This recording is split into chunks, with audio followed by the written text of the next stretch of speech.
Yo guys, balik lagi sama gue di channel Valentin dan salam profit. Oke guys, jadi pada kesempatan kali ini gue akan mengupdate seputaran Bitcoin, Ethereum, dan BNB. Yang BNB juga sudah di burn nih guys ya. Oke, jadi langsung aja ke inti videonya. Nah ini adalah time frame 4 jam Bitcoin ya teman-teman. Kita sudah confirm ya teman-teman, kemarin itu udah saya infokan maksudnya. Ya kalau misalkan dari Elliott Theory 1, 2, 3, 4, 5 di wave 5 kecil itu memang di kisaran 62.800-an sekian gitu teman-teman ya. Karena memang di situ belum sempet atau belum mampu ditembus lagi oleh si Bitcoin. Jadi tertingginya terakhir di kisaran segitu 62.900-an lah teman-teman ya. Kurang lebih kisaran itu ya. Jadi di sini ya kemarin itu terbentuk bull flag pattern ya. Jadi setelah dia pullback yang terakhir, lalu kita ambil targetnya itu kisaran-kisaran 63.100-an dolar lah, kurang lebih sekitar itu teman-teman ya. Oke. Kemudian kalau misalkan kita hapus ini teman-teman ya, kita hapus ya. Ininya juga kita hapus. Nah, ya. Ini membentuk seperti support. Ini warna kuning ya. Garis warna kuning ini adalah support yang terbentuk ya teman-teman. Kurang lebihnya seperti itu, beberapa kali kena sentuh ya teman-teman. Walaupun sempat pullback, cuman langsung up kembali, berada di jalurnya gitu ya. Terus kita kalau misalkan tarik juga resisten ya teman-teman. Nah di sini ya, di sini resistennya beberapa kali nggak kuat tertembus, dan ini tertembus pun dia fake ya, fake breakout. Akhirnya dia koreksi kembali ya teman-teman, koreksi kembali ya, pullback ya, kemudian terjagalah di support dan resisten di garis warna kuning ini. Jadi kalau misalkan kita lihat ini seperti membentuk maksimalnya ya resisten dari resisten falling wedge ini atau garis warna kuning ini sekitaran 64.700-an ya, atau memang mendekati dengan yang namanya ATH si Bitcoin. Bentar. Nah, ini teman-teman ya, ATH si Bitcoin. Ya 64.700-an atau 800-an dolar lah teman-teman ya. Ya jadi memang jikalau dia tidak mampu ngebreak ya teman-teman ya, jadi memang kalau misalkan dia kepentok di area-area sini ya teman-teman ya, mungkin kalau lebih dikit bisa gak bisa, karena memang masih di di bawah resisten si falling wedge pattern ini atau garis warna kuning ini sendiri teman-teman. Jadi misalkan dia berproses seperti ini ya, kemudian kepentok di kisaran 65 ribuan sekian gitu ya teman-teman, 65 ribuan sekian ya, kemudian dia retest lagi untuk supportnya. Dan kalau falling wedge pattern ini ya, probabilitasnya itu biasanya memang terjadi pembalikan arah. Ini kan dari up kemudian down atau down gitu teman-teman, koreksi yang lumayan gitu ya teman-teman ya. Jadi kalau misalkan dia udah kebentok di atas kisaran 65 ribuan sekian, sampai ya kita lihat nih maksimalnya sekitaran 65.900-an dolar teman-teman ya. Kemudian dia retest lagi di supportnya ya. Kalau support dari falling wedge ini ya kisaran-kisaran 63 ribuan dolar teman-teman ya, jika memang skenario-nya seperti ini nih ya. Kemudian targetnya penurunan di berapa ya? Targetnya ya dia kembali lagi ke arah sini, 54.000 dolar teman-teman ya. Jadi misalkan dia begini ya, balik lagi ke sekitaran 54.000 dolar. Di area terakhir dia istilahnya support lumayan kuat terdekatnya itu kisaran 54.000 dolar ya teman. Ya jadi memang probabilitasnya cukup besar kalau misalkan dia tidak mampu nge-breakout dari resisi rising wedge pattern ini teman-teman ya. Jadi memang probabilitasnya kalau rising wedge itu memang terjadi penurunan gitu ya, pembalikan arah. Ini udah up kemudian turun gitu teman-teman ya. Jadi kita masih wait and see ya teman-teman, apakah dia nanti kepentok dan mampu breakout atau malah cuman fake breakout ya teman-teman, cuman fake. Seperti dia sempat nge-break akhirnya masuk lagi ya, kepukul mundur lagi. Jadi ada tekanan dari seller yang lumayan kuat teman-teman ya. Ya ada sini. Ya, jadi apakah nanti bakalan terulang di sini? Kalau jika terulang ya teman-teman, itu cukup bahaya di pattern rising wedge pattern ini ya. Jadi ini membentuk seperti rising wedge ya. Ya jadi memang ketika dia sudah kepentok sini cukup riskan untuk dia bisa breakdown ya teman-teman ya, breakdown ya. Dan target penurunannya itu ke kisaran 54.000 dolar. Ya teman-teman, itu target penurunan dari si rising wedge pattern ini sendiri. Oke, ini untuk Bitcoinnya ya teman-teman. Jadi masih tetap berhati-hatilah teman-teman ya. Jika memang dia up sampai 65 ribuan sekian gitu ya dolar teman-teman ya. Kalau kepentok di area situ, dia kemudian nggak mampu bertahan di 63.000 dolaran ya teman-teman, 63.000 dolar, dia nggak mampu bertahan ya teman-teman, langsung bisa OTW ke sekitaran 54.000 dolar. Pastinya ada dua kemungkinan, bisa aja langsung satu candle panjang seperti yang di bulan September, atau memang dia berproses lama-kelamaan turun, terdiri dari beberapa candle merah dan hijau. Jadi kurang lebihnya seperti ini nih, prosesnya kayak gimana contohnya. Ya contohnya seperti inilah. Kalau satu candle panjang seperti ini nih, tuh ya, candle panjang. Atau kalau berproses pelan-pelan seperti ini nih, ya overall dia mengalami penurunan. Ini di sini, walaupun ada candle hijaunya ya sempat tertahan, akhirnya dia lanjutin penurunan. Nah, jadi ada dua skenario ya teman-teman, bisa seperti ini atau seperti ini. Kalau misalkan dia breakdown dari pola rising wedge ini ya teman-teman, jadi itu yang harus diperhatikan atau hati-hati, karena memang sebelumnya ini juga membentuk seperti rising wedge pattern nih yang bulan September nih teman-teman ya. Di sini ya, di sini supportnya warna kuning ini, dan ini adalah resistance-nya dan supportnya, kemudian boom. Ya targetnya memang kalau dari rising wedge ini targetnya ke kisaran 46.000 sekian dolar. Ya target penurunannya. Cuman dia mampu sampai bawahnya lagi nih kisaran 43.000 dolar teman-teman. Tuh pullback sampai situ.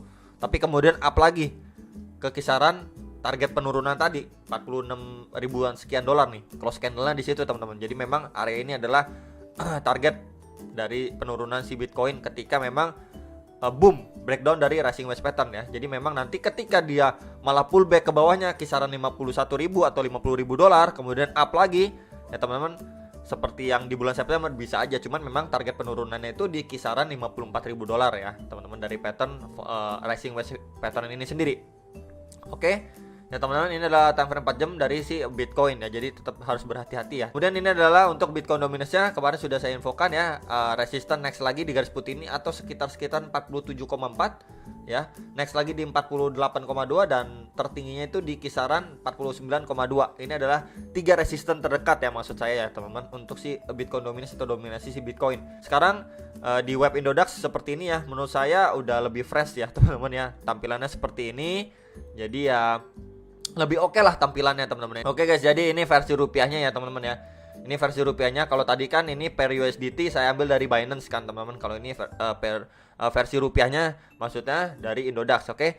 Jadi memang next resist terdekat itu kisaran 888 juta, next lagi di kisaran-kisaran 900 jutaan teman-teman ya. Untuk dua resisten terdekat dari si Bitcoin ini sendiri ya. Jadi dan terakhir pasti di ATH sebelumnya kisaran 950 jutaan lah teman-teman ya. Jadi memang sudah harus berhati-hati juga ya teman-teman kalau misalkan sudah lewatin ataupun bertemu dengan resisten ini. Nih ya teman-teman, dua garis warna biru ini ya. Terus harus terus berhati-hati teman-teman. Ya udah deket-deket ATH-nya ini udah hati-hati banget lah. Ya. Jadi kalau misalkan dia turun pun ya teman-teman, targetnya itu ke kisaran berapa di area sini. Ya di area sini teman-teman. Ya target penurunannya itu di kisaran 780 jutaan. Ya teman-teman, untuk target penurunan dari pola rising wedge pattern ini ya. Jadi kalau misalkan dia masih berproses begini ya, kemudian kepentok dan boom ya teman-teman, bisa aja. Cuman memang mungkin sekali sama seperti saya infokan, bisa aja satu candle panjang atau memang berproses seperti ini gitu ya teman-teman. Dan kita bahas untuk BNB nih. Nah BNB ini udah di burn ya teman-teman. Nah ini adalah CZ ya, CEO-nya si Binance. Dia udah ke 17 ya, BNB burn nih komplit ya teman-teman ya. Ini 14 jam yang lalu ya. Ini worth sekitaran 639 juta US dollar nih teman-teman, USD nih. Tuh. Ya teman-teman ya.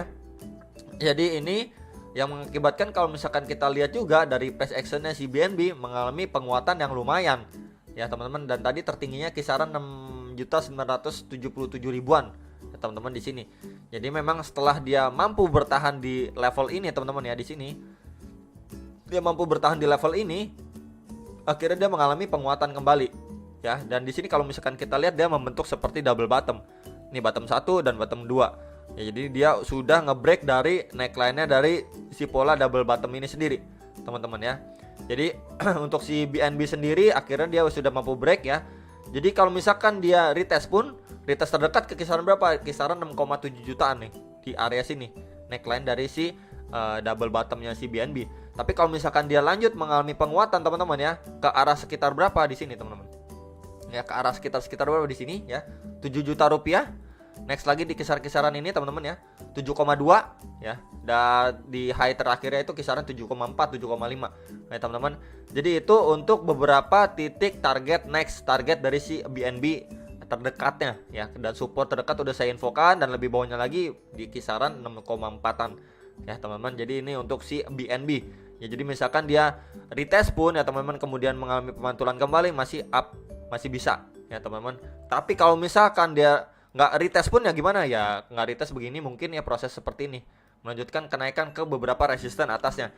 Tapi worst case scenario nya kalau misalkan dia retest ya teman-teman, retest di area neckline-nya ini ya kisaran 6,7 jutaan, dia akhirnya nggak kuat ya teman-teman bertahan ya, dia kemungkinan besar retest lagi di area sini ya teman-teman, atau kisaran-kisaran 6.400-an sekian gitu teman-teman ya. Jadi itu yang harus diwaspadai untuk kalian ya teman-teman. Dan nanyain support bawahnya lagi pasti masih kisaran-kisaran 5,6an ya. Kalau misalkan kalian mau antri lebih bawah lagi gitu ya, 5.600-an gitu ya teman-teman. Kalau misalkan buat jaga-jaga nih takut Bitcoin ngedam atau apa dan lain sebagainya gitu kan teman-teman. Jadi mungkin itu bisa jadi salah satu area cicil antri kalian gitu, mau lebih bawahnya ya. Tapi kalau misalkan mau lebih atas, kisaran berapa di sini teman-teman? Nah, di sini kisaran 6 juta rupiah ya.